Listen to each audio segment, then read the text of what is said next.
It is the Jim and Terry Show coming to you from, yes, not from the kitchen table this time, from the Hobbit Hole studio in Bobcaygeon. Pouring thunder, lightning, storms of apocalyptic proportions, water going everywhere, down the drive, out on the street. It's mayhem and chaos. Maybe it'll put out that smoke, that fire. Here's hoping. I'm hoping these showers are widespread. In the meantime, it is the Terry Show, solo podcast for the next few because my good friend Jim and I were not able to meet. We couldn't salvage much of what we did in the kitchen. We tried, but here's the solo podcast because we are not able to meet with family descending upon the Bobcaygeon homestead. So we have put off for another week what would be the Jim and Terry Show series. But I will try to carry on as best as I can in the absence of my right brain. That is my conservative thinking, right positioned brain of my good friend Jim. So it'll be a left-leaning centrist here and a progressive looking at life through that lens. And here I go. What have you heard? I have heard, and I'm just trying to get off this jacket sweater here. I have heard this article. I was in a conversation with Gary Waite. Professor Gary, Professor Emeritus of New Brunswick.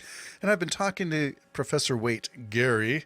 I've been talking to him for some time since the spring, reconnecting with him and talking about his work on dissent, 16th century Dutch Anabaptist dissent, and how that the treatment of people like the one that he focused on for his PhD was David Joris, how the treatment by the mainstream society at the time of him, of a dissenter, was very similar to the way we are putting targets on immigrants and illegals and using ICE to manage and control behavior of people, not just their behavior, the people that we don't like, that we've otherized. And that became interesting to me. So we've been having ongoing, once a month usually, conversations, video, phone call chats. And it's been nice to reconnect. So here's a shout out to Gary, whose academic bent has helped shape my book, which has gone on to the designers now to shape it up and make it look like a book instead of just the musings of a madman from Bobcaygeon. Anyway, the bottom line is that Gary gave me this article to take a look at because one of the things that he is interested, historically speaking, is demonizing. When you say, I saw the devil, and the devil's in that person, and that person should burn.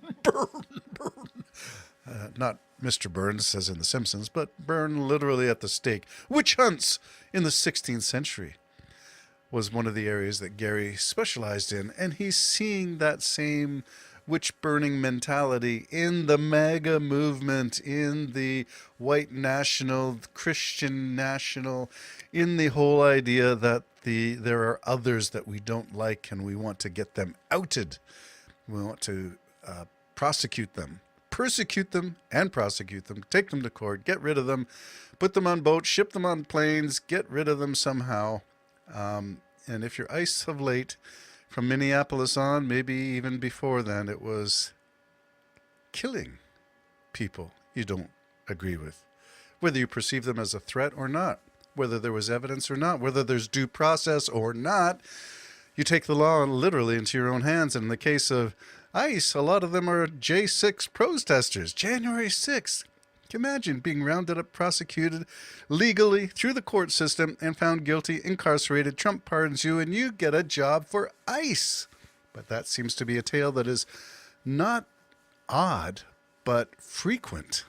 And that's what we're looking at in this Atlantic magazine article that Gary sent me.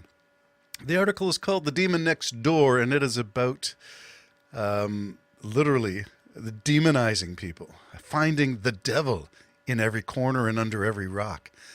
And the subtitle for this article, the article is called The Demon Next Door, but the subtitle is just as evocative. A growing number of charismatic Christians see themselves as waging a spiritual battle against the forces of Satan. And sometimes those forces are right across the street. Article by Stephanie McCrumman. And it goes on to talk about the odd juxtaposition that's a church on one side of a street, and right opposite them is what you might call a wellness center, a holistic naturopathic remedy kind of store that might include some, here's some crystals and here are some feathers and that kind of thing. But the church began to vilify and take them to task. You can read the whole article here, but it was like Crazy Town, USA was manifested in a small town, and it looked like this. And the image for the article is kind of it's like a negative image, or maybe it's a sketch derived from a photograph, but on one side of a 2-lane road is with a double line in the middle, by the way, so no crossing, is the Well Church with a big cross on the front of it. And opposite is whatever that center is that is a business across the street. But somehow the pastor and his wife and the congregation began to vilify, attack, look for evidence to convict without due process, to convict in their own minds that these people were of the devil and that it was a spiritual battle. And that, to me, is where crazy hits the road and starts to impact the real lives of real people who might normally, under normal circumstances, have had a coffee together and sit down and chinwagged and talked about life and what it's like, the cost of living, gas prices, all the stuff that people usually like to gripe about. Instead, they are being otherized. They are being told that they are of the devil, demonic. And I know there are some people, and I know some who really do believe that God is in charge and that he has modern day prophets and apostles, and that some of them are waging spiritual battle, using the church and members to do battle against ancient demons resurrected in the United States, given names. And I forget what this one, maybe, the article says that the pastor and his wife, the Brewers, claim to have battled Shiva, Brahma, Kali. In Haiti, they battled Python and Mamiwata, and then there was Marduk, Osiris, Ra, Horus, Diana, Artemis, Shisha, Naga, and you go on to a whole list of the pantheon of ancient demons from ancient cultures, from India to Greece to Rome to other countries, and bring them all forward and say that store across the road is dabbling in ne'er-do wellness, satanic rituals, perhaps blood sacrifices.